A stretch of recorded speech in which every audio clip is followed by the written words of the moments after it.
ምክንያቱም በአካል ውስጥ የአንዱ ብልት መባረክ የአካል ሁሉ መባረክ ነው። የአንዱ ብልት ጉዳት የአካል ሁሉ ጉዳት ነው። ስለዚህ እናንተ ደስታ የናንተ በረከት የሁላችን ደስታ የሁላችን በረከት ነው። ጌታን እንባርካለን።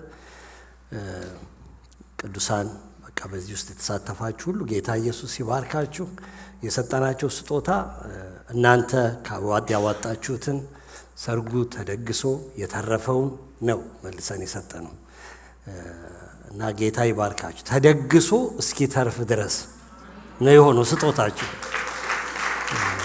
እና ክብር ለእግዚአብሔር ይሁንለት።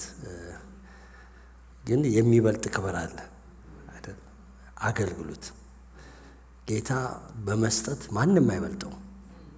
ሁሉ ጊዜ ጌታን ሰጠነው ከምንለው የበለጠ ሰጥቶናል።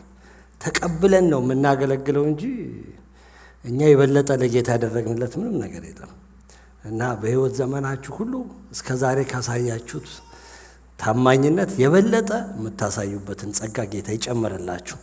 እግዚአብሔር የተባረከው። እንደምን ሰነበታችሁ ወገኖች? ሁሉ ሰላም ነው?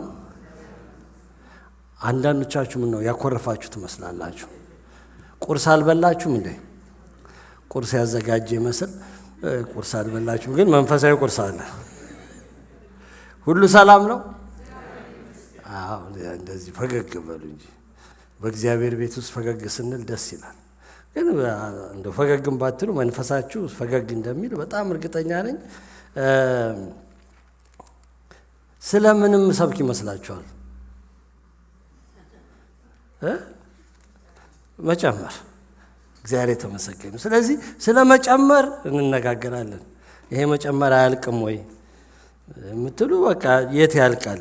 እሱን ራሱ አይተነው እሱ ውስጥ ራሱ ገብተን እስክንጨርስ ድረስ ወዴት ያልቃል? ወዴት ያልቃልና ስለ መጨመሪያው ጥቂት እንነጋገራለን። የሐዋርያት ሥራ ምዕራፍ 2ን አውጥተን ዛሬ አዲሱን ትርጉም ነው ይዤ የመጣሁት። ምክንያቱም ይሄ ምዕራፍ 2 የሐዋርያት ሥራ ከቁጥር 37 ጀምሮ በቀደሙ ትርጉም 18 ጊዜ አንብቤዋለሁ እዚህ በቆሙ ቁጥር በጣም ደጋግሜ።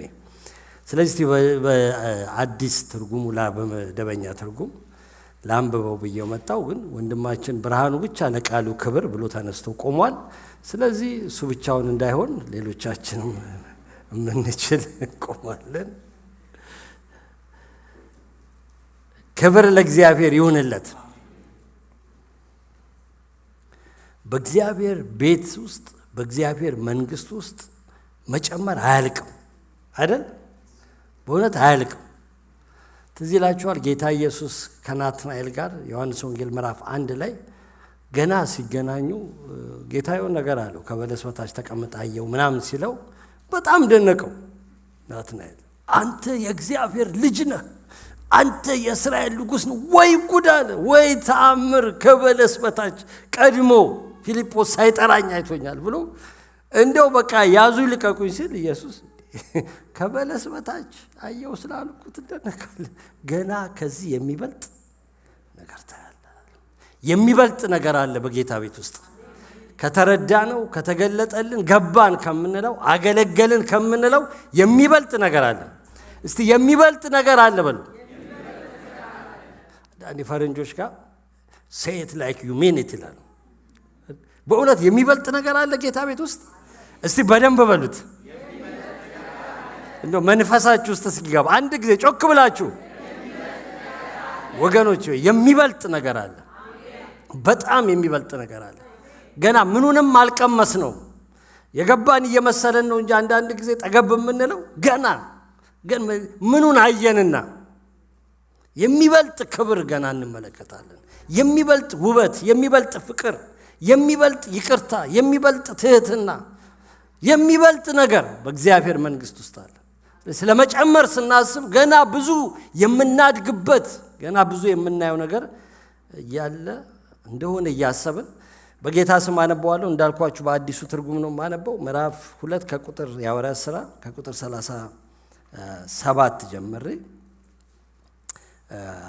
ሐዋርያው ቅዱስ ጴጥሮስ የመጀመሪያው መንፈስ ቅዱስ በወረደ ጊዜ የሰበከው ስብከት ነው። ከዛ በኋላ ከስብከቱ ሲጨርስ ህዝቡም ይህን በሰሙ ጊዜ ልባቸው እጅግ ተነካ። ጴጥሮስንና ሌሎችንም ሐዋርያት ወንድሞች ሆይ ታዲያ ምን እናድርግ አሏቸው።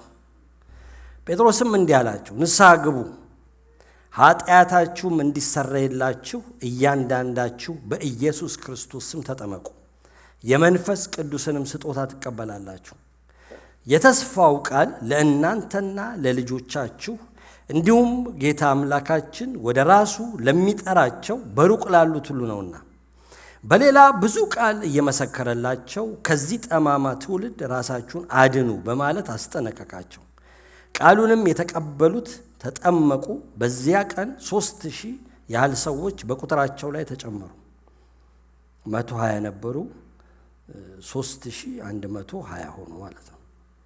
እነርሱም በሐዋርያት ትምህርትና በህብረት እንጀራውንም በመቁረስና በጸሎት ይተጉ ነበር። በሐዋርያት እጅ ብዙ ድንቅና ተአምራት ይደረግ ስለነበር ሰው ሁሉ ፍርሃት አደረበት። ያመኑት ሁሉ በአንድነት ነበሩ፣ ያላቸውንም ሁሉ የጋራ አደረጉ። ሀብታቸውንና ንብረታቸውንም እየሸጡ ለእያንዳንዱ ሰው የሚያስፈልገውን ያህል ይሰጡት ነበር። በየዕለቱ በቤተ መቅደስ በአንድነት እየተገናኙ በቤታቸውም እንጀራ እየቆረሱ በደስታና በቀና ልብ ይመገቡ ነበር። እግዚአብሔርንም እያመሰገኑ በሕዝብ ሁሉ ፊት ሞገስ ነበራቸው። ጌታም የሚድኑትን በቁጥራቸው ላይ ዕለት በዕለት ይጨምር ነበር። እናመሰግንሃለን፣ እናከብረሃለን። በሚያስደንቅ አጠራርህ የጠራህን፣ በሚገርም ምሕረት የማርከን፣ በዘላለም ፍቅር ወድጄሻለሁ ብለህ ለኢየሩሳሌም ለእስራኤል እንደተገለጥክ ለእኛ ደግሞ የዘላለሙን ፍቅር በመስቀል ላይ ሰቅለህ ወደ ሕይወታችን የገባህ የዘላለም አምላክ እግዚአብሔር ስምህ ለዘላለም የተባረከ ይሁን። አባታችን እናመሰግንሃለን፣ ለእያንዳንዳችን አባት ስለሆንክ ጌታ ሆይ አባባ ብለን የምንጠራበትን የልጅነትን መንፈስ በእኛ ውስጥ ስላፈሰስክልን ስምህ የተባረከ ይሁን። ዛሬ ቃልህን ከፍተናል። በኢየሱስ ክርስቶስ ስም ተናገረን።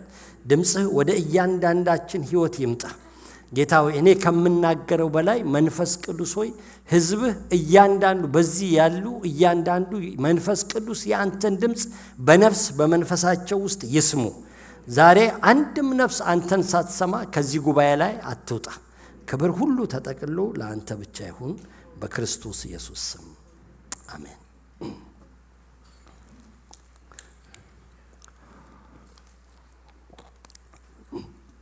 ስለ መጨመር መነጋገር ከጀመርን ልክ አሁን አንደኛ ዓመታችን ነው።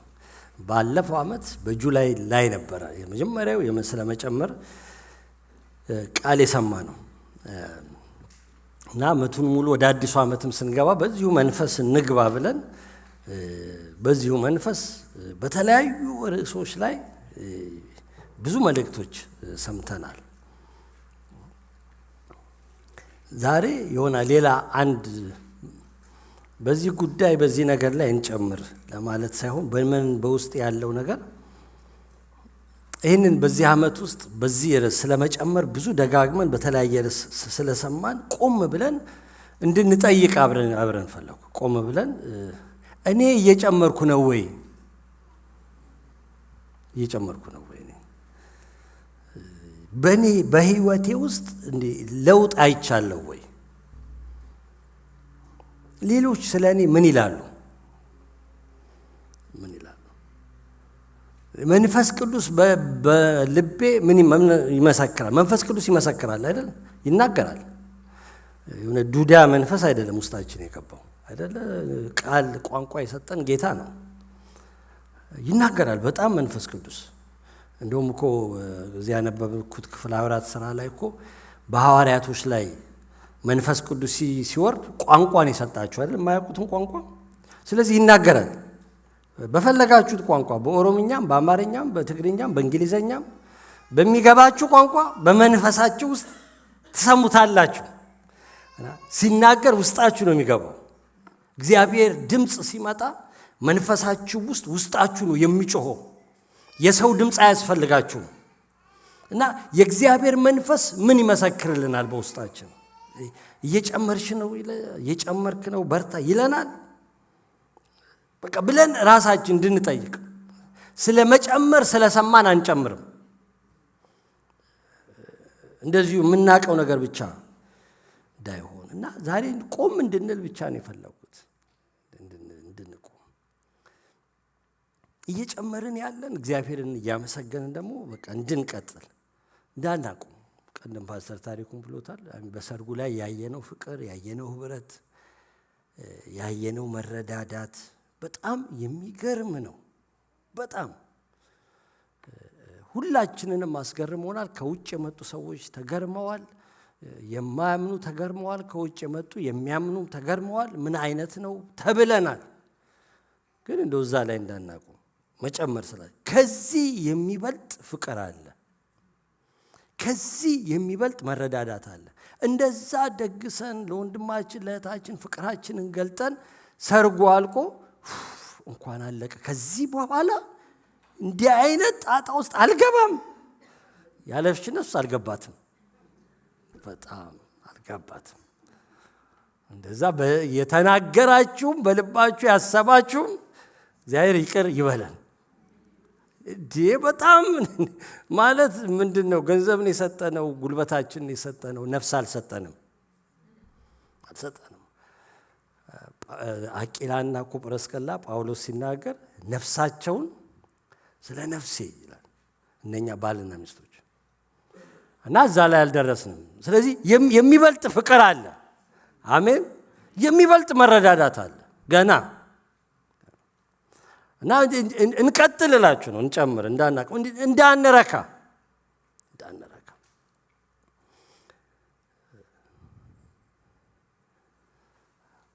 ወደ ኋላ እያልን ያለን በፊት ከነበረን መንፈሳዊ ህይወት መንፈሳዊ ነገራችን እየቀዘቀዘ ያለ በፊት የነበረን ፍቅር የነበረው ግለት የነበረን አገልግሎት በቃ ለአገልግሎት መሰጠታችን ወደ ጌታ ቤት ለመሮጥ የነበረን ያናፍቆት ጸሎት ሲባል የምንሮጠው ሩጫ ፕሮግራም አለ ሲባል ወደ ጌታ ቤት የምንናፍቀው መናፈቅ እንዳንዴ ሰዓቱ መቼ በደረሰልኝ የምንለው ሐሳብ ለእሑድ ጠዋት ፕሮግራም ቅዳሜ ማታ ልብስ ስናዘጋጅ የነበርን ዛሬ ግን እሑድ ጠዋት ራሱ ገና ተነስተን ምንድነው የምለብሰው የምንል ወደ ኋላ ሪግሬስ እያደረግን ያለን እንደገና እንድንነቃ በጣም እንድንነቃ መክብብ 2:14 ላይ የሚደንቀኝ ጥቅስ አለ።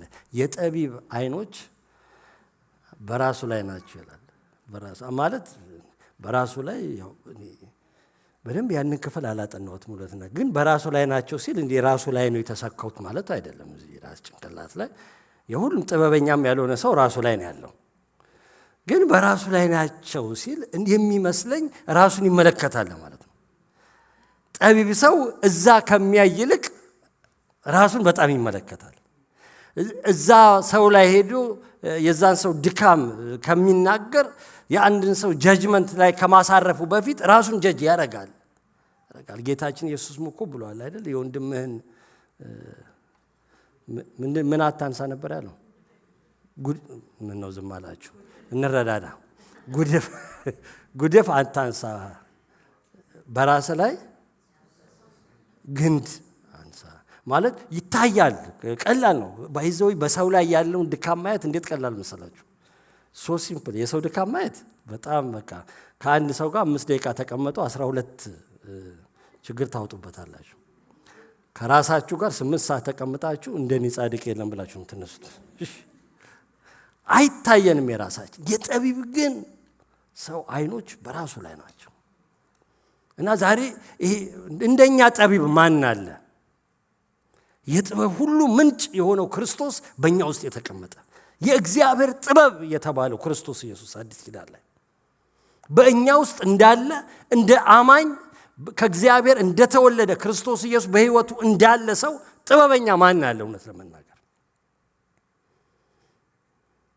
ስለዚህ በቃ ራሳችንን ትንሽ አየት እንድናረግ ብንደክም እኔ ምንም እየጨመርኩ አይደለም እንደውም ወደ ኋላ እያልኩ ነው የምንል በቃ መንፈስ ቅዱስ ጋር ጠጋ ብለን አግዘኝ እንድንለው በጣም ሆሊ ስፒሪት ቅድም መጀመሪያው ላይ ወንድማችን ጆን የመጀመሪያው ከናይን እስከ 10 ያለው ጸሎት ላይ ስለ መንፈስ ቅዱስ ብቻ ብቻ ነው የጸለየው ዛሬ ማለዳ ላይ ስለ መንፈስ ቅዱስ ብቻ።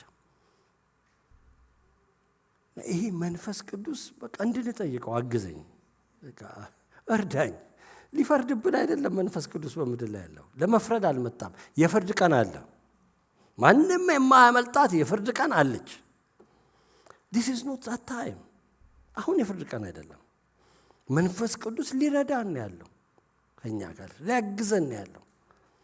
ጌታ ኢየሱስ የመጨረሻውን እራት ከደቀ መዛሙርቱ ከበላ በኋላ እግራቸውን ካጠበ በኋላ ከናንተ መካከል አንዱ ሸጠኛል ብሎት አንዱ ሊሸጠው ይሁዳ ከሄደ በኋላ ሁላችሁ ትበተናላችሁ ብሏቸው ጴጥሮስን ያልክደም ምናምን ሲለው 3 ጊዜ ነው አንተ ማምትክደኝ ካለው በኋላ እንደሚሞት ሲነግራቸው ልባቸው አዝኑ ስብርብር ብለው ምናልባት አትዘኑ በአባቴ መኑ ምናምን ብሎ ከዛ እኔ እንደውም ሲሄድ አብ የሚሰጣችሁ የሚልክላችሁ ነገር አለ፣ ሌላ አጽናኝ ለዘላለም ከእናንተ ጋር የሚኖር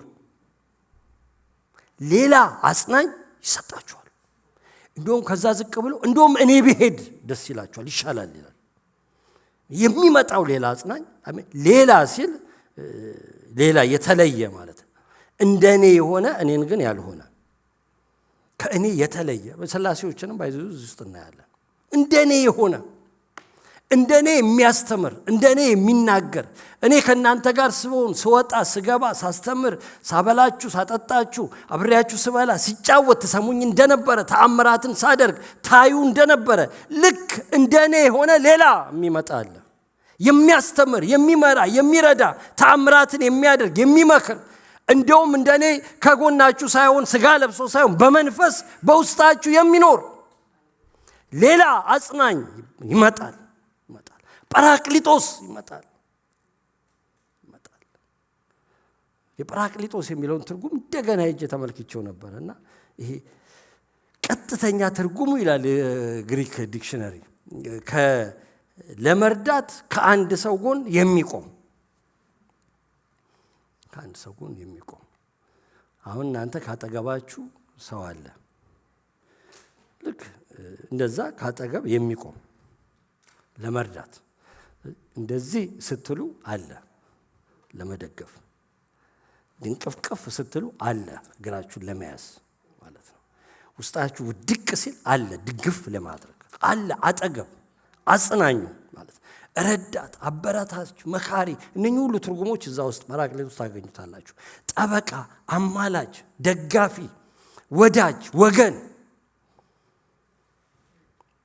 እንደኚህን ሊያደርግ ሊማልድ ከኛ ጋር ሊረዳን ሊደግፈን ሊያቆመን ሊያበረታታን አይዞ ሊል ስንደክም ተስፋ ስንቆርጥ በርታ ሊል ከኛ ጋር አጠገባችን ጳራቅሊጦስ ረዳት አለን። አያስገድደንም። ማንንም አንቆ ባይዘው ማንንም ምንም አይረግም።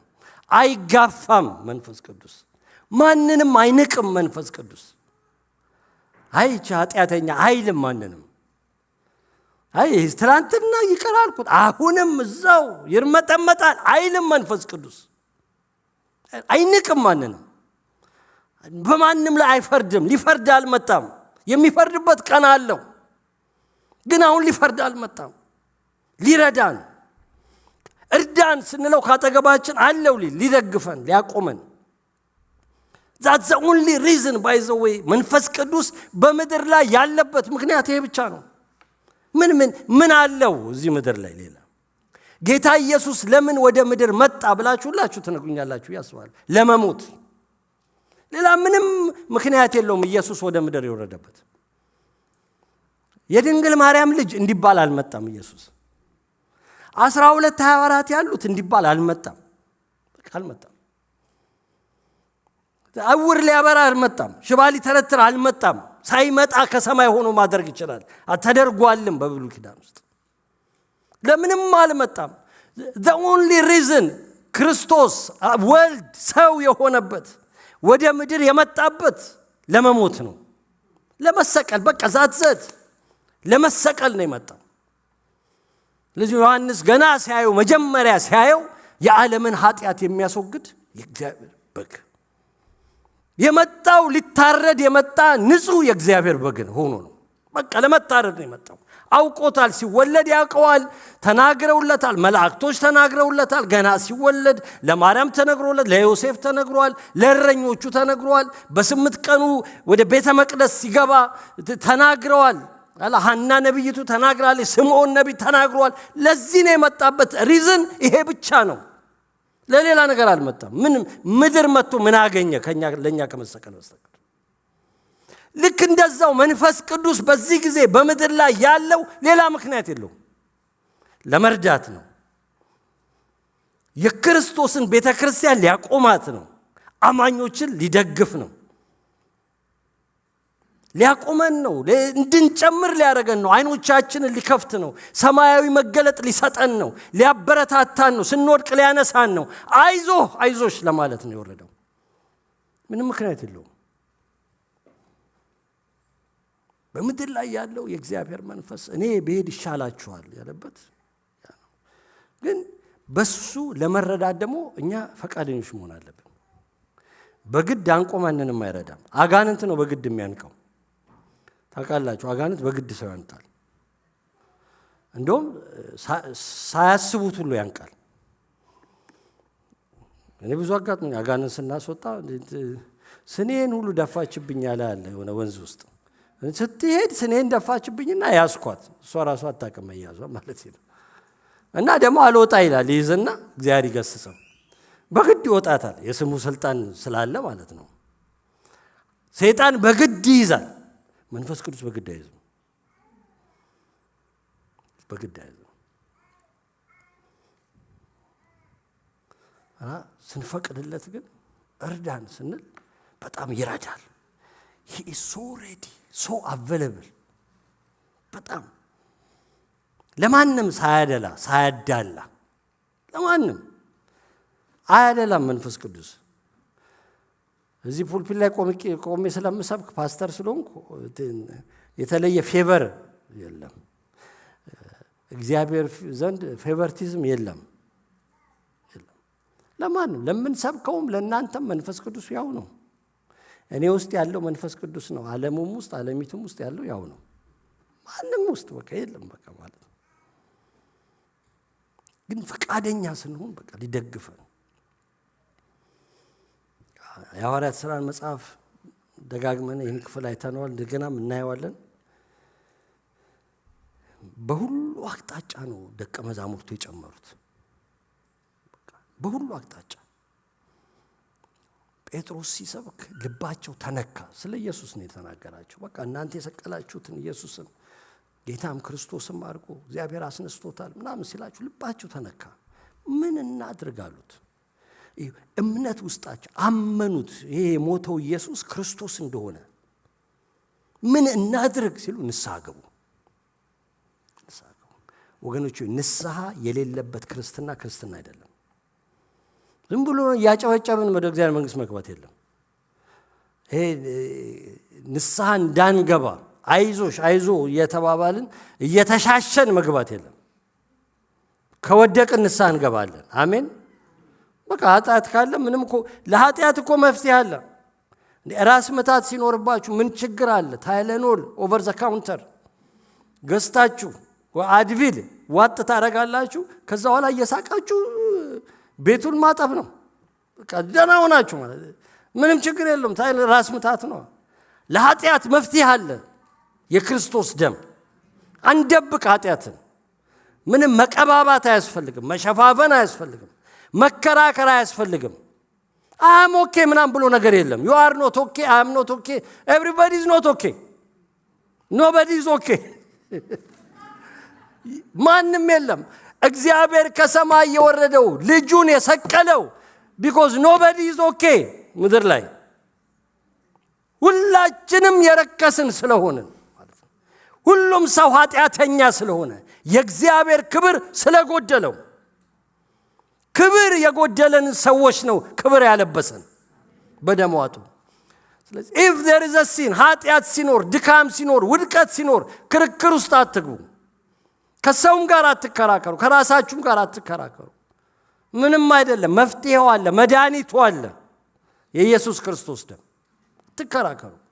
ስለ ራሳችሁ ጽድቅ አትሟገቱ። ምንም ጽድቅ የለንም።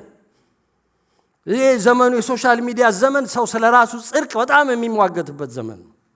አንሟገት። ምንድነው የምንሟገተው? ምን አለን? ድሮም አልነበረን፣ አሁንም የለንም። ጽድቃችን ክርስቶስ ነው። ክብራችን ክርስቶስ ነው። ውበታችን ክርስቶስ ነው። ሕይወት የሰጠን ክርስቶስ ነው። ስሙ ለዘላለም የተባረከ ይሁን። ምን እናድርግ ሲሉ ንስሐ ግቡ። ንስሐ መግባት መተከል ማለት ነው። በእግዚአብሔር ቤት ውስጥ መተከል። ያልተተከለ አያድግም። አትከራከሩ ወገኖች ስለምንም ነገር። እሺ ሌላ ነገር ውስጥ ልገባ ነበር፣ በቃ ወሰድኩት። ተተከሉ፣ ከዛ በኋላ ጨመሩ ይላል። ጨመሩ። እምነታቸው በንስሐቸው ነው የተገለጠው። ከዛም ተጠመቁ፣ መንፈስ ቅዱስን ተሞሉ፣ የጌታን ራት አብረው ተካፈሉ። የሐዋርያት ትምህርት ይማሩ ነበር። የሐዋርያት ትምህርት ማለት ብሉይ ኪዳንና ጌታ ኢየሱስ ለሐዋርያቱ የሰጠው የአዲስ ኪዳን ትምህርት ማለት ነው።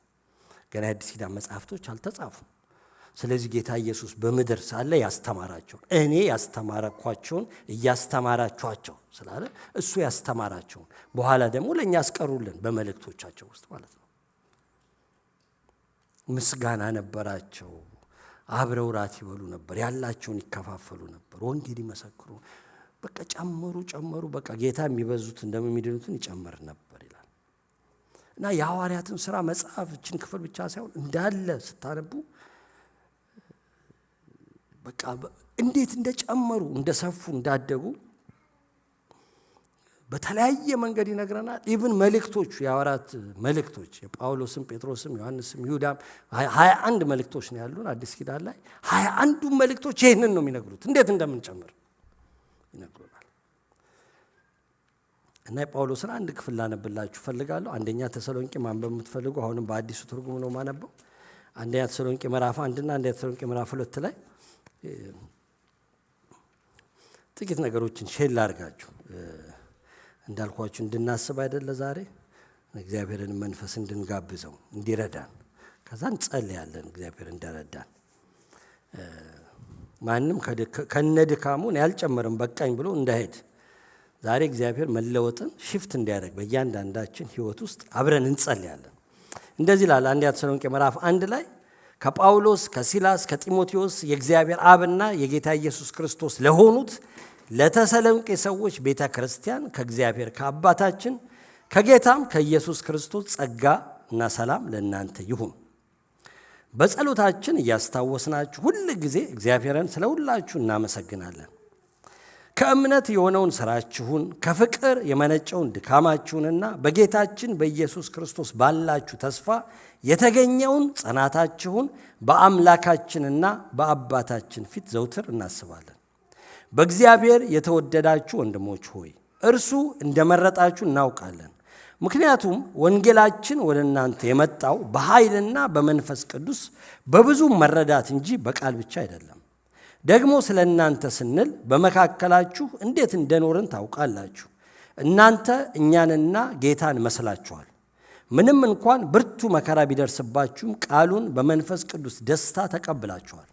ከዚህም የተነሳ በመቄዶንያና በአካይያ ለሚገኙ ምዕመናን መልካም ምሳሌ ሆናችኋል። የጌታ ቃል ከእናንተ ወጥቶ በመቄዶንያና በአካይያ መሰማቱ ብቻ ሳይሆን በእግዚአብሔር ያላችሁ እምነት በሁሉ ቦታ ታውቋል። ስለዚህ እኛ በዚህ ጉዳይ ላይ ምንም መናገር አያስፈልገንም። በእንዴት ያለ አቀባበል እንደተቀበላችሁንና ሕያውና እውነተኛ የሆነውን አምላክ ለማገልገል ከጣዖታት ወደ እግዚአብሔር እንዴት እንደተመለሳችሁ እነርሱ ራሳቸው ይናገራሉ።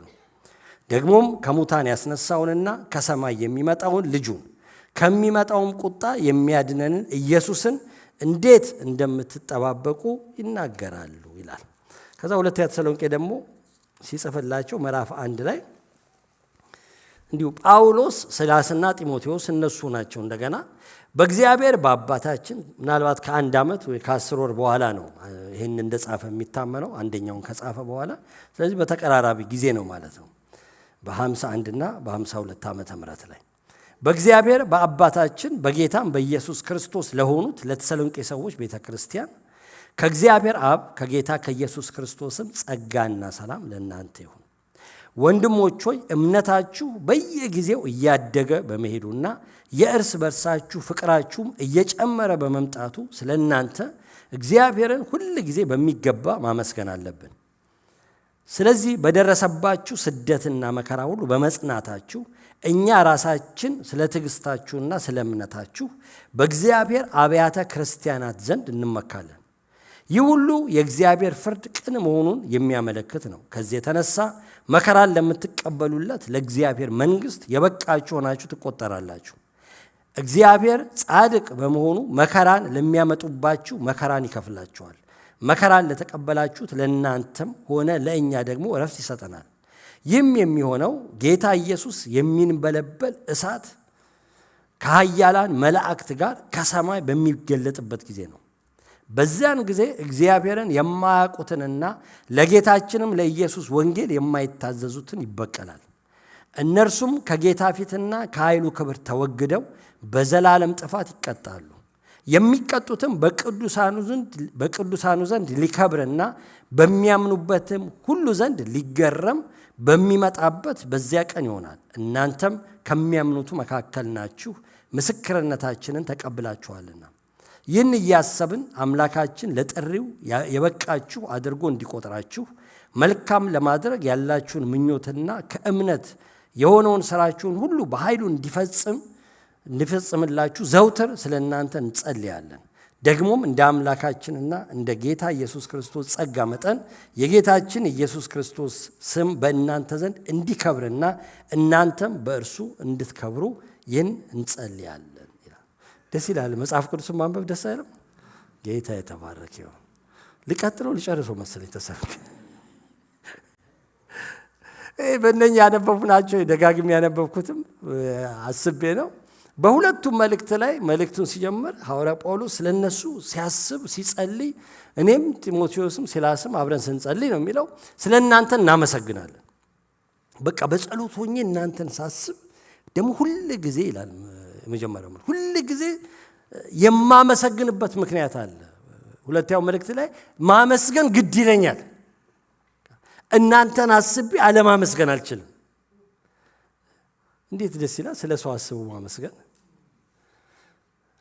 ስለ ሰው አስበን ውስጣችን የሆነ በምስጋና ሲሞላ፣ ቅድም ፓስተር ማይክ ሲያዘምር አሁን እንትናን አይተን ደስ አይለንም ምናምን ሲል ነበረ እና የጠራቸው ሰዎች እውነት ደስ ያሰኙ ከሆነ አላቅም፣ ጌታ ይባርካቸው። የነበራችሁ ሰዎች ማለት ያልሰማችሁ ደግሞ በኋላ ስንወጣ ጠይቁት፣ ለምንድን ነው ፓስተር እንደዚህ ያልከው ብላችሁ። እንግዲህ ደስ አይልም? ስለ ሰው አስቡ ማመስገን በቃ ግድ ይለኛል። ስለ እናንተ አስቤ አለማመስገን አልችልም ማለት ድካም ስለሌለባቸው አይደለም፣ ግን በሰው ውስጥ መልካምን ነገር ማየት የምንችልበት አይን እግዚአብሔር ይስጠን። አቤት አንዳንድ ሰው እኮ ከክፉ ነገር በስተቀር ስለ ሰው መልካም ነገር ማየት ይችላል በጣም። እና እኔ ይሄን እያሰብኩ ጌታ ሆይ በቃ ስለ ሁሉም ሰው እንደዚህ መልካም ነገር ማየት እንትና ድካም የሌለበት ሰው የለም። ባይዘው ማን ቅዱስ ሚካኤልና ቅዱስ ገብርኤል በመካከላችን የሉም። እና ሁሉ ሰው ድካም አለበት፣ ግን መልካም ነገር ደግሞ አለበት። ሰው ሁሉ መልካም ነገር አለበት በቃ። እና መልካም ነገር አይቶ ማመስገን። እና ጌታ ኢየሱስ ራእይ መጽሐፍ ላይ ደብዳቤ ሲጽፍ ለሰባቷ ቤተክርስቲያናት ስድስቱ ላይ በተለይ መጨረሻዋን እንተዋትና ሎዶቅያን ድካም እያየ ገስጻቸዋል። ግን የሚገርመው በድካማቸው ውስጥ መልካም ነገር ይታየዋል። እና እንደውም ይሄንን እያሰብኩ ሄጄ ሁሉ አነበብኩትና ጌታ የሚያመሰግናቸውን ቸርቾች እኔ በሆን ሜምበር አልሆንም እዛ ቸርች አልኩኝ ለራሴ። ጴርጋሞንን ቤተ ክርስቲያን የበለዓምን ትምህርት የሚጠብቁ አንተ ዘንድ አሉ ይለዋል እረኛውን። ማለት እዛም ላይ ይገልጿል ምን ማለት እንደሆነ የበለዓም ትምህርት ህዝቡ ሴሰኞች እንዲሆኑ ያደረገ ነው የበለዓም ትምህርት። እና እዛ ጴርጋሞን ቸርች ውስጥ ህዝቡን ሴሰኝነት የሚያስተምር ሰው አለ። ያንን ትምህርት ደግሞ የሚያምኑና የሚጠብቁ እዛ መካከል አሉ።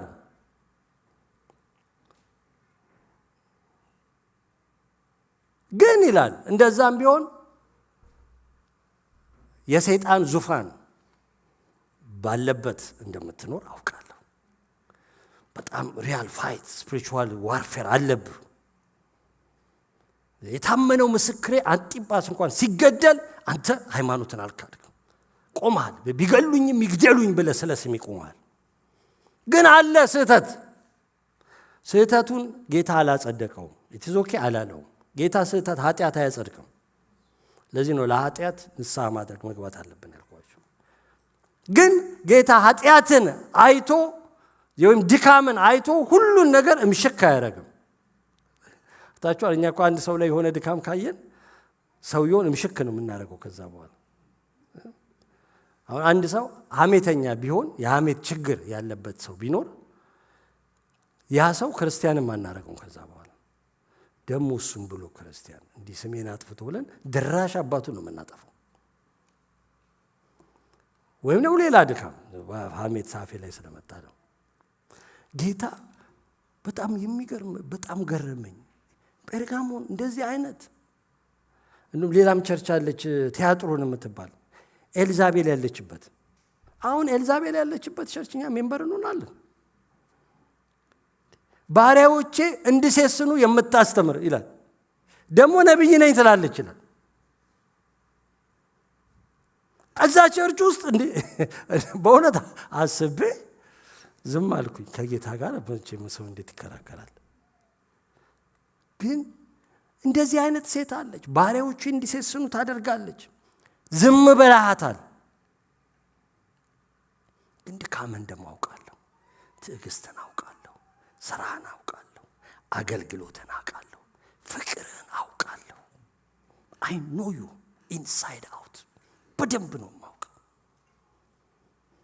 ስህተት አለ፣ መልካም ነገርም አለ። ግን እሷን ዝም አትበላት። ለምንድን ነው ዝም የምትላት? አንተ ዝም ካልካት እገላታለሁ ይላል። ከሰዎች ህይወት ውስጥ መልካም ነገር በጎ ነገር ነቅሰን እንድናወጣ እግዚአብሔር አይኖቻችንን ይክፈት፣ በጣም ይክፈት። አይ ፓስተር ሳሚ በቃ ደካማ ነው ብላችሁ ግን በቃ አትሊስት ሲያስተምር ደስ ይላል ምናምን በሉ ከተባረካችሁ ማለት ነው። የሆነ ድካም ካለ በአንድ መልካም ነገር በቃ አስታኩት፣ ለጥፉለት። በቃ በእውነት እግዚአብሔር ይርዳናል። የሰዎችን በጎ ነገር የወንድሞች የእህቶቻችን የቅዱሳንን ማለት ውጪ ስላሉ ሰዎች የመናገር መብትም የለኝ እኔ። ግን እዚህ መሃል ያለ ነው ለወንድሞች እህቶቻችን ውስጥ የሆነ በጎ ነገር እናውጣ ከህይወታቸው የሚመሰገኑበት። በቃ አንቺ ውስጥ እኮ እንዲህ ነገር አለ፣ አንተ ውስጥ እንዲህ ነገር አለ፣ በቃ ቅንነት አንተ ውስጥ አለ፣ ትጋት አንቺ ውስጥ አለ፣ በቃ አንተ ለጋስ ነህ ምናምን እንበላቸው፣ ሰዎችን እንበላቸው። ብዙ ጊዜ ሰው ሲሞት መልካም ነገር ይነገርለታል፣ ታውቃላችሁ አይደለ? እና እኔ ፐርሰናሊ አልወድም እና ተናግሬያለሁ። ፓስተር ታሪኩ ነግሬዋለሁ። ማንም ሰው እኔ ሞትኩ ጊዜ መጥቶ እንዳይናገር በህይወት እያሉ ያልነገረኝ ሰው ለየሩትዬ ምናምን ነገር በህይወት እያሉ ያልነገረኝ ሰው ስሞት አቤት ፓስተር ሳሚን የመሰለ ፓስተር ምናምን እንዲለኝ አልፈልግም። ምን ይሰራልኛል? እኔ እጃለሁ ጌታ ይበለኝ ከዛ በኋላ እንጂ እናንተ አላችሁኝ አላላችሁኝ እዚህ ብትሉኝ ጥሩ ነው፣ በረታታለሁ። እዚህ ከሌለው ግን እሱ ይበለኝ እንጂ አንድ ሰው አጨበጨበ፣ እግዚአብሔር ይመስገን። እርስ በርሳችንም ሰው ሲሞት ፈረንጆች give me the flower now ይላሉ አይደል? ስንሞት ፍላወር አትላኩልን ነው ሐሳቡ። ፍላወሩን አሁን ስጠኝ በህይወት እያለሁ ቤቴ እንዳስቀምጠው እና ያየሁት ደስ እንዲለኝ አሁን ስጠኝ፣ ከሞት በኋላ አስከሬኔን በፍላወር አትሸፍኑት ነው ሐሳቡ። በቃ ብዙ ፍላወር ስለሚበዛ በሰዎች ህይወት ውስጥ መልካም ነገር አይቶ ማመስገን። ድካም አለው አዎ፣ ግን መልካም ነገርን ማየት። ድካም ኃጢአትን እንሸፍናለን ማለት አይደለም። ገባችሁ? ይገባል? ግልጽ ነው ያለ ሐሳቤ? አዎ፣ ኃጢአትን ሳይገባን ግን መልካም ነገር እና በቃ ደግሞ መልካም እያደረግን እንደ ተሰሎንቄ ሰዎች ምስጋና ርዕስ ደስ አለኝ። ባረኳቸው። ከ2000 ዓመት በኋላ ሞተዋል እነሱ፣ ግን ለፖል የምስጋና ርዕስ ስለሆኑለት እና እግዚአብሔር የምስጋና ርዕስ ያድርገን ለሌሎች። በርከክ ብለው ሲያስቡን አቤት አቤት ጌታ ሆይ ስለንትና አመሰግናለሁ ስለሷም አመሰግናለሁ በሷ ስላለው ፍቅር በሱ ስላየው ትጋት አገልግሎት ትህትና ለጋስነት ምናምን ነገር ይበሉ። የመሬት ያዘን ምክንያት ከመሆን እግዚአብሔር ይጠብቀን። እንዳልኳችሁ ተሰሎንቄ ሰዎች የተለዩ ጻድቃን ምንም ኃጢአት የሚያደርጉ ንጹሃን ስለሆኑ አይደለም ያመሰገናቸው። ምዕራፍ 2 ላይ ምዕራፍ 3 ምዕራፍ 4 ላይ ሄዳችሁ ስታነቡ ምዕራፎቹ ነግሯቸዋል። ተቀደሱ ይላቸዋል። እንደውም ኃይለኛ ነገር ይጽፋል። ከዝሙት ራቁ። የሆነ ዝሙት አለ ማለት ነው ማለታቸው። ስለዚህ ቅዱሳን ስለሆኑ አይደለም ብፁዓን ስለሆኑ አይደለም። መቀደሳችሁ የእግዚአብሔር ፈቃድ ነው። አንዳንድ ጊዜ አለመቀደስ የእግዚአብሔር ፈቃድ አስመስለን ስለምንኖር ኃጢአትን ሸፋፍነን ኢትሶኬ እኔ እኮ በብዙ ነገር ጥሩ ነኝ እንደዚሁ ሳደባለሁ እንጂ እኔ በቃ ጥሩ ነኝ ምናምን ስለምንል ማለት ነው። የሆነ ኃጢአት እናደርግና እኔ እኮ ብዙ ነው በጣም ነው ማገለግ ስብከቴ በጣም ደስ ይላል እንዲሁ አንዳንድ ጊዜ ሰው አማለሁ እንጂ ምናምን እንዳንል ማለት ቆመን ኖ ይላችሁ። መቀደሳችሁ የእግዚአብሔር ፈቃድ ነው። እግዚአብሔር በእናንተ ህይወት በእያንዳንዳችሁ ህይወት ሊያየው የሚፈልገው ቅድስና ነው። ስለዚህ ቅዱስ ስለሆኑ አይደለም ምዕራፍ 1 ላይ ያመሰገናቸው እግዚአብሔርንም ያመሰገነው በመንፈሳዊ ወጣታቸው በጣም የበሰሉ የላቁ ዶክትሪናሊ በጣም አኩሬት የሆኑ ሰው ስለሆኑም አይደለም። ስነ መለኮትን ስለሚያውቁ አይደለም። እንደውም ደብዳቤውን የጻፈበት አንዱ ምክንያት የተሳሳተ ትምህርት በመካከላቸው ስለነበረ ለማረም በተለይ ስለ ክርስቶስ ዳግም መምጣት ስለ ሙታን ትንሣኤ ስለ ዘላለም ፍርድ የነበራቸው ነገር ላይ ያን የተሳሳተ መረዳት ለማስተካከል ነው። ስለዚህ አኩሬት የሆነ ትምህርትም አልነበራቸው። ወይም እሱን ስለሚያመሰግኑት አይደለም ስለሚያሞግሱትም አይደለም በጣም እንደ ሐዋርያ ስለተቀበሉትም አይደለም ለሱ ያላችሁ ትልቅ ግምቱ በጣም ትልቅ ስለሆነም አይደለም። አንዳንድ ጊዜ የሚያመሰግኑን በማመስገን እንፈተናለን። ስለኛ ጥሩ የሚናገሩትን ሰዎች ለመገሰጽ ሁሉ እንደዛ ብሎ ነው ይገረየለም። በእግዚአብሔር መንግስት ውስጥ በጣም ሁላችሁም ትወዱኛላችሁ እኔን የማይወድ የለም ከሰይጣን በስተቀር እግዚአብሔርን አመሰግናለሁ። አትሊስት እኔ እንደዛ ነው ማስበው ብያችኋለሁ። ግን ስለምትወዱኝ ምንም ፌቨርቲዝም የለም። ስህተት ካየውም እንደማለቃችሁ በፍቅር ታውቃላችሁ። በጆሮም ቢሆን እነግራችኋለሁ አይደለ? አዎ ስህተት በግልጽ በአደባባይ ይነገርም አይሶስታት እና አንዳንዴ በሚያመሰግኗችሁ አፍ እንዳትፈተኑ በጣም ጓደኛችሁ ስለሆነች ዝም እንዳትሉ አጥፋቷል። እና ሐዋርያ ጳውሎስ በጣም ስለተቀበሉት አይደለም በጣም የሚያመሰግነው እንደው ምዕራፍ 2 ላይ ምዕራፍ 2 በሙሉ አንደኛ ተሰሎንቄ ምዕራፉን በሙሉ ራሱን አገልግሎቱን ጥሪውን ሐዋርያነቱን ነው ዲፌንድ የሚያደርገው። እኔ እኮ ሐዋርያ ነኝ እኔ እኮ ተጠርቻለሁ ግን በመካከላችሁ ስኖር እንደ ሐዋርያ አይደለም እንደ አገልጋይ አልነበረኝም ያገለገልናችሁ በማንም ላይ አልከበድንም። እኔም ከኔም ጋር የነበሩት እነ ሲላስ እነ ጢሞቴዎስ ማለት ከማንም ክብር አልፈለግንም። የተለየ ክብር አክብሩን አላልንም። ሌሊትና ቀን በእጃችን እየሰራን ነበር የምናገለግላችሁ። እንደ ሞግዚት አይደለም። ሞግዚት የራሷን ልጆች እንደምትንከባከብ ተንከባከብናችሁ። ያ ብቻ አይደለም የገዛ ነፍሳችንን እንኳን ለእናንተ ልንሰጥ ፈቃደኞች ነበር። ለዚህ በፍቅር ቅድም መጨመር አለብን ያልኳችሁ ጳውሎስ ነፍሳችንን ለእናንተ ልንለውጥ ልንሞትላችሁ ተዘጋጅተን ነበር። እንደዛ ነው ያገለገልናችሁ ምንም እንኳን እዛ የሚቃወሙ ሰዎች ቢኖሩም ማለት ነው። የምስጋናው ምክንያት ምንድን ነው ስንል በቃ የሰበክንላችሁ ስብከት የተቀበላችሁት ወንጌል በህይወታችሁ ፍሬ ስላፈራ እኛንና ክርስቶስን ስለመሰላችሁ የሚታይ ህይወት ለውጥ የሚሰማ የሚዳሰስ ወንጌል በእናንተ ዘንድ የሚነካ ነው ይላቸዋል። ወንጌል ይዳሰሳል ወገኖቹ። ህይወት ይዳሰሳል። ህይወት ክርስትና ይኖራል። ሰው ታይቶ እቺ ልጅ ክርስቲያን ነች ይባላል። ይሄ ክርስቲያን አይደለም ይባላል። በጣም ውጪ ሰዎችን አይተን እኮ ጥቂት ደቂቃ ሳይናገሩም ሁሉ ያስመስል እንዲሁ ፊት ላይ የሰው ፊት ላይ ራሱ የሆነ ግሬስ አለበት ሰው በክርስቶስ ሲሆን ወገኖች ክርስትናችሁ ኖራችሁታል የሚታይ የሚዳሰስ የሚነካ ነው የክርስትና ኮር የሚባሉት እምነት ተስፋ ፍቅር በእናንተ ውስጥ አሉ ተገኝተዋል ይላችኋል አሉ ይታያሉ በደንብ ነው የሚታዩት እናንተ ጋር እምነታችሁ ይታያል ፍቅራችሁ ይታያል ተስፋችሁ ይታያል በቃ መጽናታችሁ በመከራ ውስጥ ይታያል ክርስቶስን ተስፋ እንደምታረጉ በደንብ ታስታውቃላችሁ የክርስትና በቃ ልቦች ማለት ነው ቆሮንቶስና አማኞች የሚገስጻቸው እሱ ቆሮንቶስ ደግሞ የሚገርም ነው በጣም ብዙ ሰው የዳነበት ቤተክርስቲያን ማለት በቃ አማኙ የትየለሌ ነው ጌታም ራሱ ብሎታል ቆሮንቶስ ላይ ሐዋርያ ጳውሎስ ሲገባ በዚህ ከተማ ብዙ ህዝብ አለኝ ስበክ ብሎታል ብዙ ህዝብ አለበት ደግሞ ብዙ የጸጋ ስጦታ አላቸው ባህሉ ትንቢቱ አለ ራእዩ አለ መገለጡ አለ ምኑ አለ ያው ቆሮንቶስ መጽሐፍ ታውቁታላችሁ ብዙ ሰው ድኗል ብዙ ጸጋ ስጦታ አለ እንደ ጉድ ይገለጥባቸዋል ግን ምን ይሰራል እነኚህን ሶስቱን እምነት ተስፋ ፍቅር የሉም እናንተ ጋር ይላችኋል የሚያስፈልገው ተሰሎንቄ ግን ሲመጣ እናንተ ጋር በሽናቸው አባንደንትሊ ይሰራሉ ስለዚህ ተንበርክኬ አመሰገንን ስለናንተ ግድ አለን ማመስገን ይላችኋል ሁለተኛው መልእክቱ ላይ የእምነታችሁ ስራ የሚሰራው እምነታችሁ የሚደክመው ፍቅራችሁ የጸናው ተስፋችሁ ታይቷል የእምነት ፍሬው ምንድነው ሲባል ስራ የፍቅር ፍሬው ምንድነው ሲባል ድካም የተስፋ ፍሬው ምንድነው ሲባል ጽናት ፍሬ ከሌለው እኮ ዛፍ ምን ዋጋ አለው አይደል እንዴ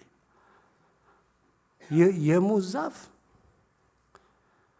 ሙዝ ካላፈራ ምን ይሰራል ትክ ባለሳሳት ኮባ ነው የሚሆነው አይደል ኮባ ይመስላል ሙዝ ዛፍ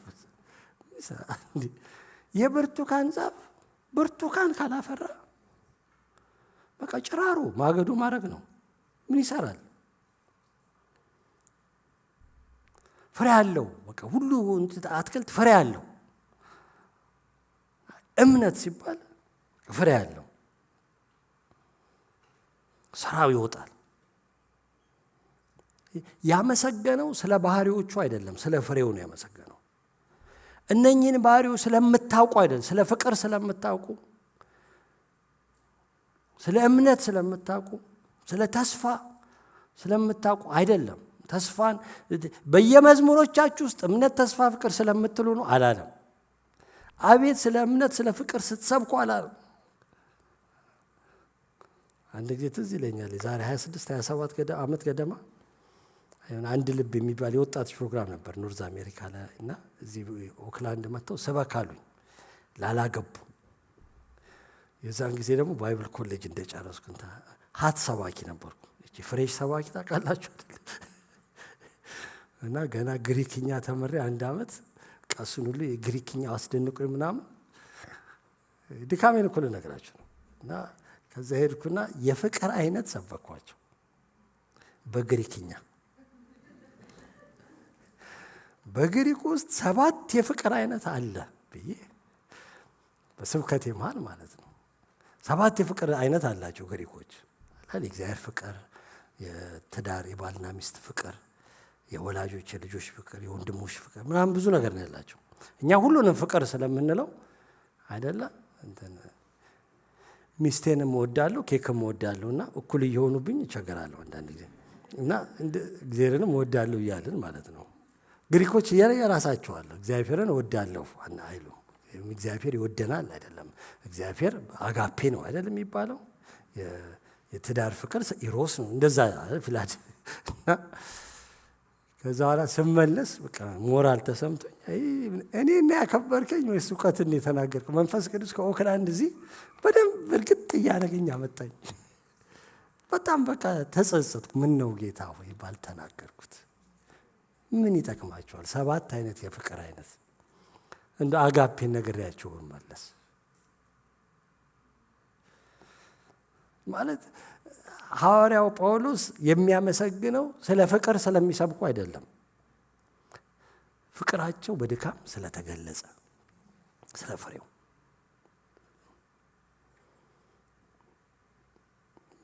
እነኚህ ባህሪዎች እነኚህ ፍቅር፣ እምነት፣ ተስፋ ምናምን የሚባሉት በህይወታቸው ፍሬ ስላፈሩ ፍሬው ደግሞ ስለሚታይ እንደውም ጨምራችኋል ይላችኋል። በቃ ጨምራችኋል። ዝናው ተሰምቷል። እኛ ስንመጣና ስንመሰክርላችሁ የነበረው ብቻ አይደለም። አሁን እኛ ስንርቅ የሚነግሩን ነገር ስለ እናንተ በጣም የሚደንቅ ነው። ከከተማችሁ ወጥቷል።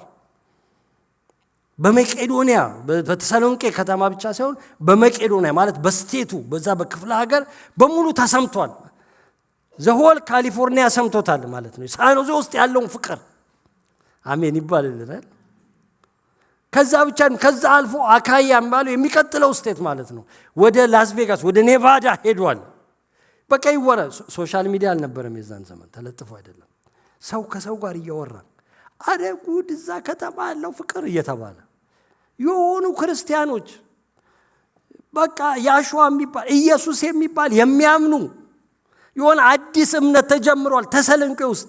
አዎ እንዴት ያላቸው ፍቅር መከራ እየተቀበሉ ያላቸው ጽናት በመከራ ውስጥ አንክድም እያሉ እያለቁ ነው እየረገፉ፣ ግን የሚገርሙ ናቸው። ይወዳሉ፣ ይዋደዳሉ። አሁን ወሬው ተሰምቷል። ከከተማችሁ ወጥቶ በክፍለ ሀገሩ በሚቀጥለው ሁሉ በሮማውያን ግዛት እየወጣ ነው ማለት እየጨመራችሁ ነው። በቃ ስንሰማ እየጨመራችሁ ነው። ሁለተኛውንም ሲጽፍላችሁ እየጨመረ ስለመጣ ይላል። ይሄ እምነታችሁ እያደገ ፍቅራችሁ እየጨመረ ስለመጣ ሁሉ ጊዜ እናመሰግናለን። እያመሰገነ ደግሞ ጸልይላችኋል ይላል። ጸልይላችኋል ለምን? ኢየሱስ ስለሚመጣ በቅዱሳኑ ላይ ሊከብር ደግሞም ሊገረም ይላል። ሊገረም ሲል እሱ ሊገረም ሳይሆን ኢየሱስ ሲመጣ እኛ ልንገረምበት ማርቭልድ ልናረግ በእርሱ መገለጥ በሚንበለበል እሳት ከኃያላን መላእክት ላይ ጋር ሲመጣ አስባችሁ ታውቃላችሁ? አንድ ቀን ይሄ ሰማይ እንዴት ትር እንደሚል እና ከዛ ውስጥ በቃ በፈረስ ላይ ተቀምጦ ይለናል።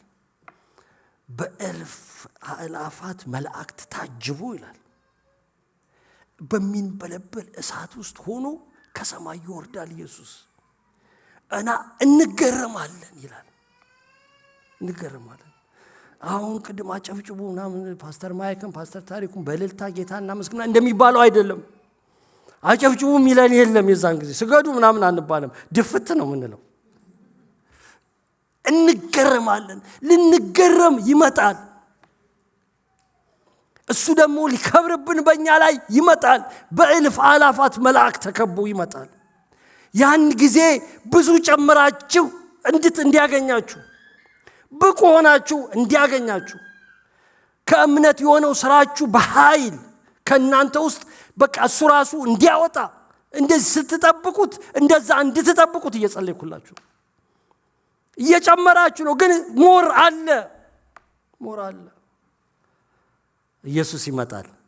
ማራናታ አንድ ቀን እናየዋለን። ድገን ይገለጣል። እንደሰበከን አንኖርም። አንድ ቀን የምናዝንም የምንስቅም ይሄ ምድር መረረኝ የምንልም ይሄ ምድር ጣፈጠኝ የምንልም ኢየሱስ ቶሎ በመጣ የምንልም ቆይልን በቆየ ትንሽ የምንልም ይመጣል ኢየሱስ። አንዳንዶቻችሁ ተው እንጂ አይነት አስተያየት ነው የምታዩኝ፣ ግን ይመጣል። በቃ ይሄንን በእኛ ውስጥ ስራ የጀመረው እሱ ነው፣ የሚፈጽመው እሱ ነው። ለመውደድ፣ ለማፍቀር፣ ለመስራት፣ ለመኖር ክርስትናን በጣም በቃ ኃይል በውስጣችን አለ። እምነት በስራ እንዲገለጥ ኃይል አለ። ፍቅር በድካም እንዲገለጥ ኃይል አለ። ወገኖች ሆይ በተስፋ እንድንጸና በመከራ ውስጥ በጣም ኃይል አለ። ቁጥር 5 ላይ ወንጌላችን በኃይልና በመንፈስ ቅዱስ በብዙ መረዳትም እንጂ በቃል ብቻ ወደ እናንተ አልመጣም ይላል።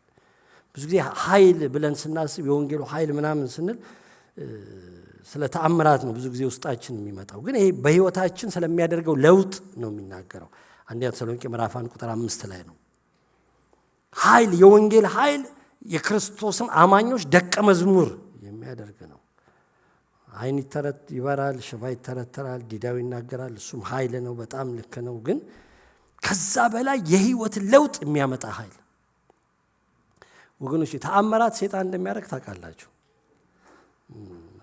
ለዚህ ነው ሰው እኮ ጠንቋይ ቤት የሚሄደው፣ ለዚህ ነው ተአምር ስለሚደረግለት ነው። ደብተራ ጋር ምናምን የሚሄደው ተአምር ለማግኘት ነው።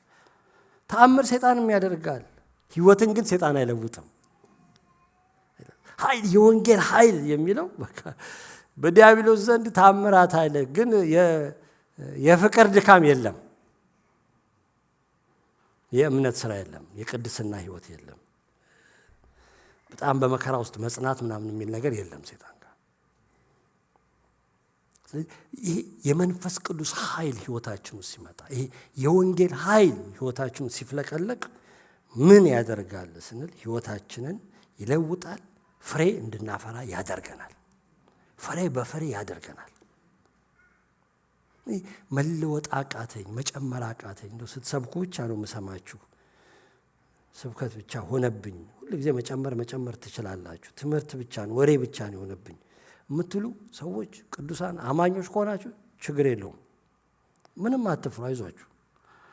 ኃይል አለ። አሜን። በጣም ኃይል አለ፣ በጣም ኃይል አለ።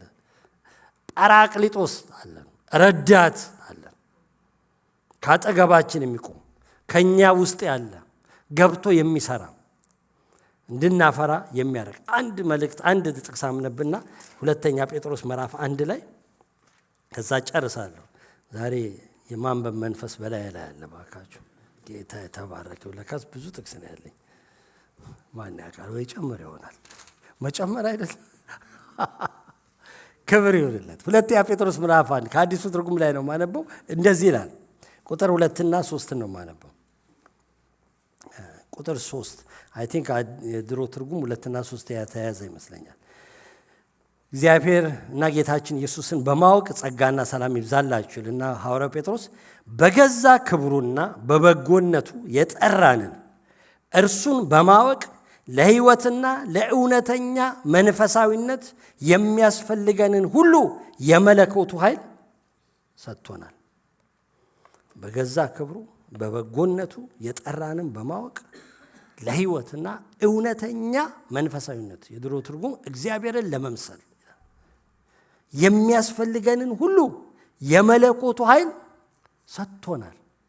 ይሰጠናል አይደለም የሚለው፣ በቃ ሰጥቶናል። እኔ በጣም የሚገርማችሁ ይሄ የመለኮት ኃይል የሚለው ነገር፣ መለኮት የሚለውን ቃል እንኳን አዲስ ኪዳን ላይ አታገኙትም በብዛት። 3 ቦታ ነው አዲስ ኪዳን ላይ የጠቀሰው፣ ሁለቱ እዚሁ ነው። ይሄኛ ቁጥር 3 እና ቁጥር 4 ላይ እዚሁ ላይ የመለኮቱ ባህሪ ተካፋዮች ሆናችኋል የሚለው ነው። ሌላ በክርስቶስ ኢየሱስ የመለኮቱ ነገር ተገልጦ ይኖርበታል የሚለው ቆላስይስ ላይ ያለው ነው። እና በጣም ይገርመኛል ሐዋርያው ጴጥሮስ ይሄንን ቃል እዚህ ስፍራ ላይ በመንፈስ ቅዱስ እየተነዳ መጠቀሙ። መለኮት የሚለው ይሄ ዲቫይን ስለ ፈጣሪነቱ የሚናገር ስም ነው። ፈጣሪነቱን የሚናገር ይሄ በቃ ይሄ የመለኮት ኃይል ዓለማትን የፈጠረ ሰማይን የዘረጋ በዚህ በተዘረጋው ሰማይ ላይ ከዋክብቶችን እንደዚህ የረጨ እነኝን ሁሉ ውቅያኖሶቹን ኦሽንስ ኤንድ ሲስ ኤንድ ሪቨርስ በቃ የፈጠረ በእነኚህ ውሆች ውስጥ ደግሞ ፍጥረትን የሞላ ምድርን ዘርግቶ ምድርን በፍጥረት ብዛት ያጨናነቀ በምድር ላይ የሚሳብ የሚበር የሚሮጥ ምን የሚል ፍጥረት ትንኝ ምናምኖችን ሁሉ የፈጠረ እግዚአብሔር ታውቆ የማያልቁ ፍጥረቶችን ያጨናነቀ ሰውን ከምድር አፈር ያበጀ በጭቃ ጠፍጥፎ ሰርቶ እፍ ያለበት የሕይወትን እስትንፋስ ይሄ መለኮት ዓለማትን የፈጠረበትና የሞላበትን ይህንን ኃይል ሰጥቶናል ይላል። there is no excuse ትችላላችሁ እያለን ነው። መኖር ይቻላል ወይ ክርስትናን ሲባል ድብና አድርጎ ይቻላል። ማፍቀር ይቻላል ወይ? በጣም ይቻላል። እንትናንም መውደድ ይቻላል። አወቃችኋት አይደል? እንትና አብዛም መውደድ ይቻላል። ለምን? የመለኮቱ ኃይል ውስጣችን ማፍቀር ይችላል። ያንንም ሰው ያን አመፀኛውን የበደል ይቻላል። ይቅር ማለት ይቻላል ወይ? በጣም ይቻላል። ለምን? የመለኮቱ ኃይል ውስጣችን አለ። ማገልገል ይቻላል ወይ? በዚህ የኑሮ ውጥረት በበዛበት ጊዜ ይቻላል። ለምን? የመለኮቱ ኃይልኛ ውስጥ ነው ያለው ወገኖች። ተሰጥቶናል። ለምንድን ነው የተሰጠን? እሱን ለማወቅ ተሰጥቶናል። እሱን ለመምሰል ተሰጥቶናል። እንመስለዋለን። መለኮቱን እግዚአብሔርን ለመምሰል ነው የሚለው ተሰጥቶናል ወገኖች። አይቻልም፣ እንዲህ ከባድ ነው እንዳንል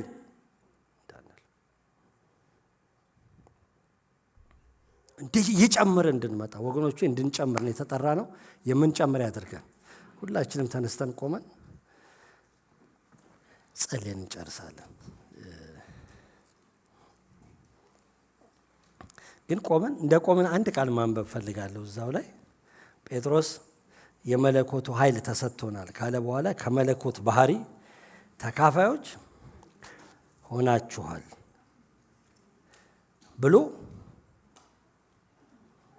ትጉ ይላቸዋል። ዝቅ ብሎ ቁጥር 5 ላይ ትጉ፣ በዚህ ምክንያት በሙሉ ትጋት በእምነታችሁ ላይ በጎነትን ጨምሩ፣ በበጎነት ላይ ዕውቀትን ጨምሩ፣ በዕውቀት ላይ ራስን መግዛት ጨምሩ፣ ራስን በመግዛት ላይ መጽናትን፣ በመጽናት ላይ እውነተኛ መንፈሳዊነቱም እግዚአብሔርን መምሰል የቀደሙትም ላይ ጨምሩ፣ እግዚአብሔርን በመምሰል ላይ ወንድማማች መዋደድን ወይም ወንድማማችነት መተሳሰብን ጨምሩ፣ በዚህ ላይ ደግሞ ፍቅርን ጨምሩ። እነኚህ ነገሮች በሕይወታችሁ ተትረፍርፈው ቢኖሩ ጌታችን ኢየሱስ ክርስቶስን በማወቅ ዳተኞችና ፍሬ ቢሶች ከመሆን ይጠብቃችኋል። ጨምሩ ጨምሩ ጨምሩ ጨምሩ። ከዛ እነኚህ ሲትረፈረፉ ለምን የተጠራ ነው እንዲትረፈረፍልን ወገኖች። እንደው አንድ የብርቱካን ዛፍ አይተን ቅጠል በቅጠል ሆና ብዙ ብራንች ኖሯት ቅርንጫፎቿ በመሃል አንድ ብርቱካን ተፈልጎ አንድ ብርቱካን ቢጫ ተንጠልጥሎ ይታይባት ትመሰገናለች ወይስ ታናድዳለች? አላውቅም። ፍርዱ ለእናንተ ነው። እንደው አንድ ብርቱካን አይደለችም እንዳይባል አንድ ብርቱካን ፍሬ ተንጠልጥሎባታል። ነጭ እንዳይባል አንድ ብቻ ናች ያላት።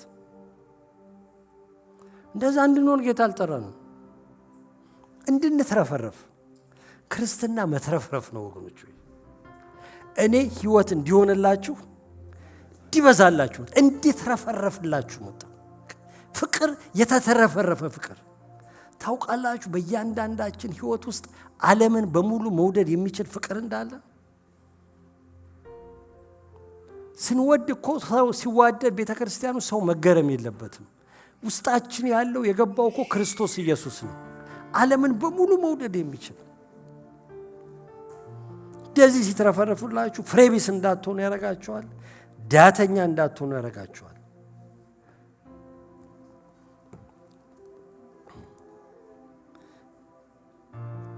ስብከት ብቻ መጨመር የሚለው ነገር ስብከት ብቻ እንዳይሆንብን ወገኖች፣ መንፈስ ቅዱስን እርዳኝን በለው። በጸሎት ውስጥ ሆነን ጌታ ሆይ እርዳኝ። በቃ ፍሬ ባታፈሩ እኔ ውስጥ የለም መጨመር የሚባለው ነገር የለም።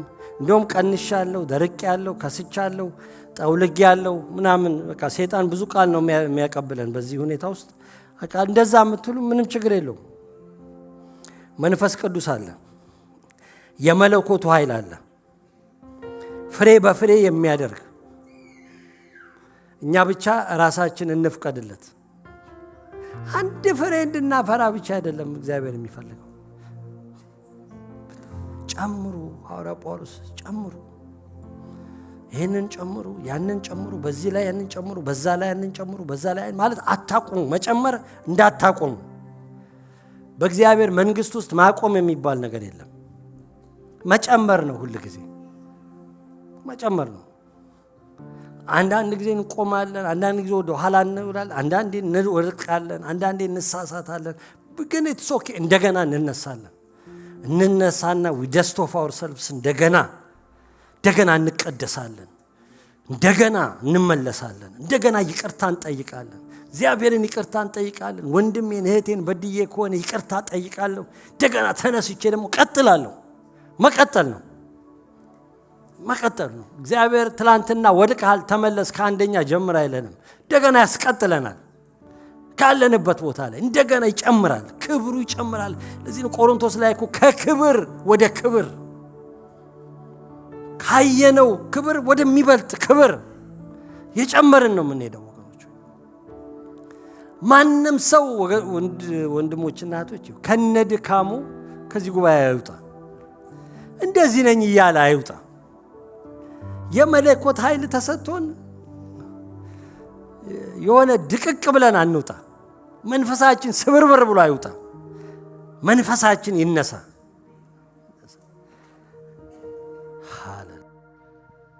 ካንተ ወደ ማን እሄዳለሁ?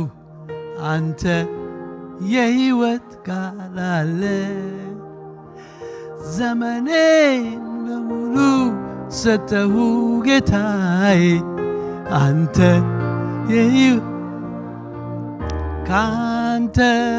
ካንተ እሄዳለሁ። አንተ የሕይወት ቃል አለ። ዘመኔን በሙሉ ሰጠሁ ጌታዬ፣ አንተ የሕይወት ቃል። ጌታ በሉት፣ ጌታ ሰላሜ ነህ አንተ ኢየሱስ ሕይወቴ። ጌታ ሰላሜ ነህ አንተ ኢየሱስ ዕረፍቴ ነህ። ተገናኙ። ጌታ በሉት፣ ጌታ ሰላሜ ነህ አንተ። ሃሌሉያ። ኢየሱስ ዕረፍቴ ነህ አንተ። ካንተ ወደ ማን እሄዳለሁ? አንተ የሕይወት ቃል አለ። ዘመኔን በሙሉ ሰጠሁ ጌታዬ፣ አንተ የሕይወት ቃል አለ። የሕይወት ምንጭ ነህ ጌታ ለተጠማ፣ አንተ የሕይወት ቃል አለ። ምንጭህን አፍልቀህ ጌታ ታረካ። ሃሌሉያ። አንተ የሕይወት ቃል አለ። ጌታ ሰላሜ ነህ አንተ። ሃሌሉያ። ኢየሱስ ክብር ላንተ ይሁን። ኢየሱስ ጌታ ሰላሜ ነህ አንተ ኢየሱስ ዕረፍቴ ነህ አንተ። ካንተ ወደ ማን እሄዳለሁ? አንተ የሕይወት ቃል አለ። ዘመኔን በሙሉ ሰጠሁ ጌታዬ፣ አንተ የሕይወት ቃል አለ። የሕይወት ምንጭ ነህ ጌታ ለተጠማ፣ አንተ የሕይወት ቃል አለ። ምንጭህን አፍልቀህ ጌታ ተነካ። ሃሌሉያ። አንተ የሕይወት ቃል አለ። ጌታ ሰላሜ ነህ አንተ ኢየሱስ ዕረፍቴ ነህ አንተ። ጌታ ሰላሜ ነህ አንተ ኢየሱስ ዕረፍቴ ነህ አንተ። ሃሌሉያ ሃሌሉያ። ወደ አንተ የተጠጋ ካንተም እርዳታን የሚሻ ሰው ታቆመዋለህ፣ ታበረታዋለህ።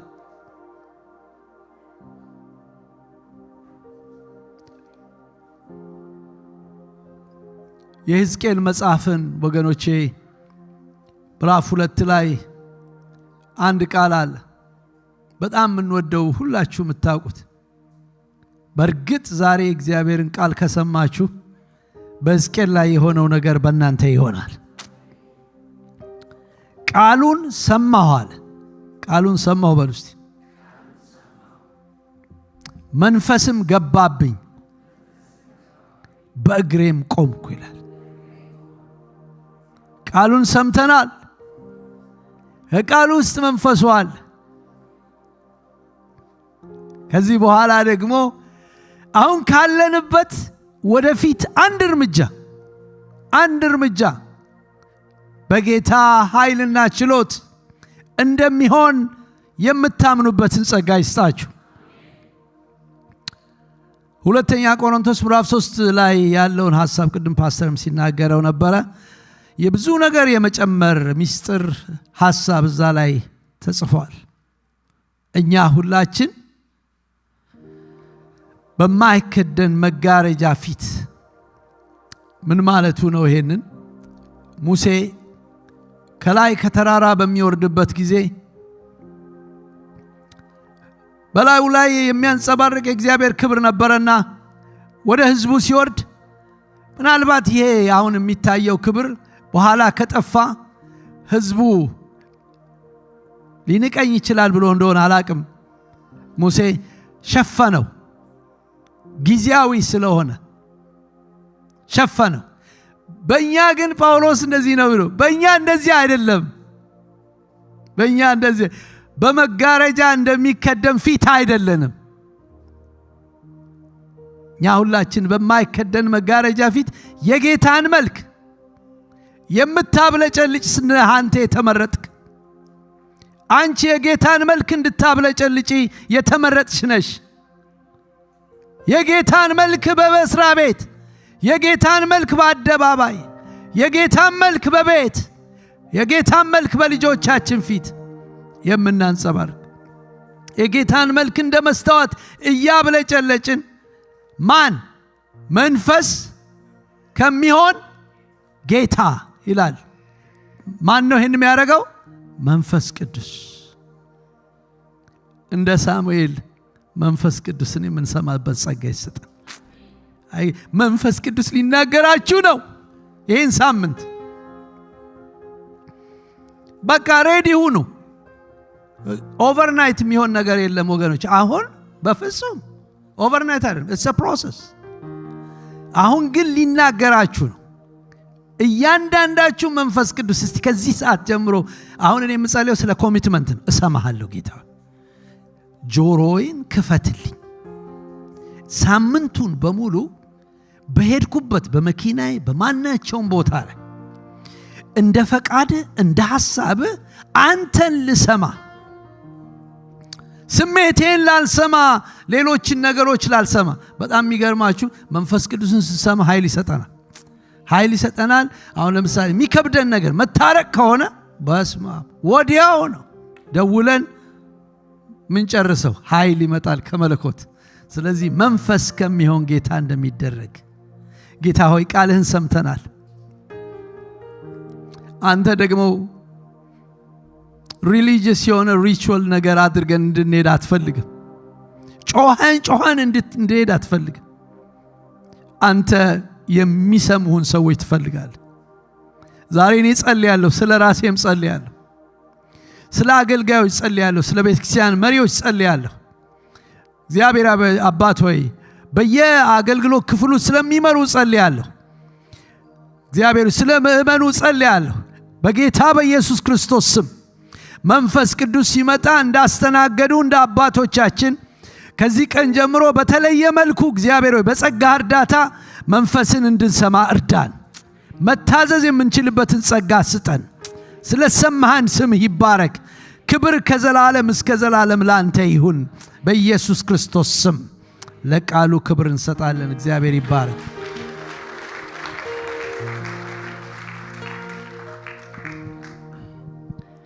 በሰማያት የምትኖር አባታችን ሆይ ስምህ ይቀደስ፣ መንግሥትህ ትምጣ፣ ፈቃድህ በሰማይ እንደሆነች እንዲሁም በምድር ትሁን። የዕለት እንጀራችንን ስጠን ዛሬ፣ በደላችንን ይቅር በለን እኛም የበደሉንን ይቅር እንደምንል፣ ወደ ፈተናም አታግባን ከክፉ ሁሉ አድነን እንጂ መንግሥት ያንተ ናትና ኃይል፣ ክብር፣ ምስጋናም ለዘላለሙ አሜን። እግዚአብሔር ይባርካችሁ፣ እግዚአብሔር ይጠብቃችሁ፣ እግዚአብሔር ፊቱን ያብራላችሁ። የእግዚአብሔር ሰላም፣ የእግዚአብሔር ወልድ ጸጋ፣ የእግዚአብሔር መንፈስ ቅዱስ ኅብረት ከሁላችሁ ጋር ይሁን።